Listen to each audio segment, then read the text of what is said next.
แฟนปัจจุบันสำคัญสัญญา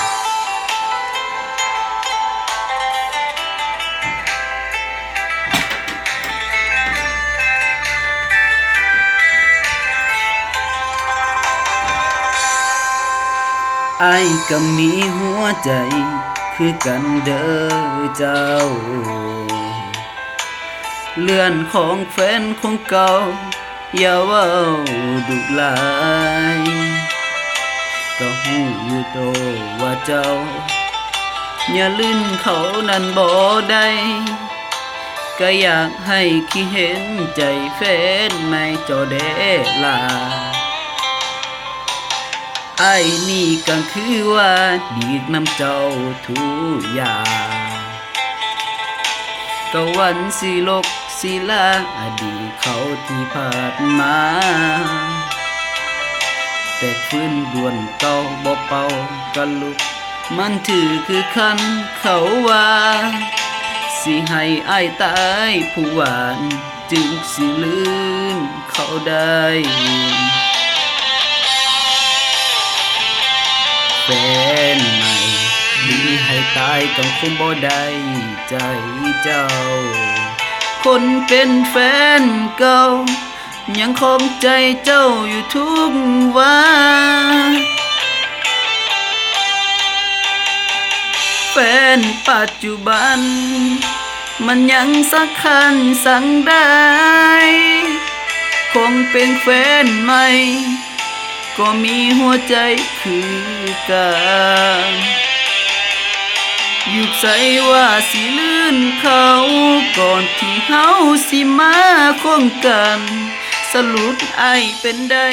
เพียงไม่กังมาเท่านั้นพอใจเจ้ามันบ่ลืมแฟนเก่า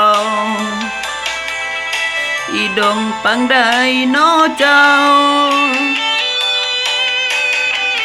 จือสิลืมเขาคนนั้น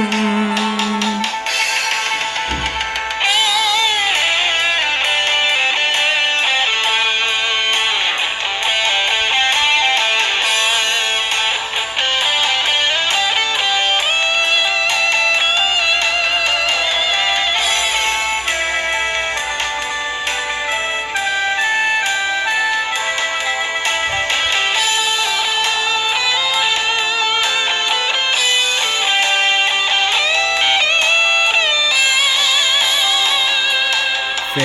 นใหม่ดีให้ตายก็คงบ่ได้ใจเจ้า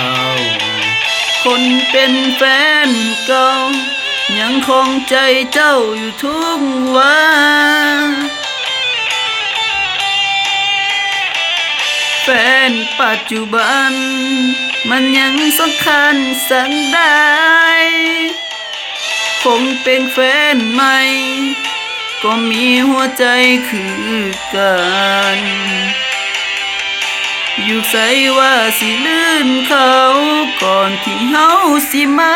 คนกันสลุนไอเป็นได้เพียงไม่กังมาเท่านั้นพอใจเจ้ามั่งบ่ลืมแฟนเก่าอีดงปังได้น้อเจ้าจือสิลือเขาคนนั้นคัน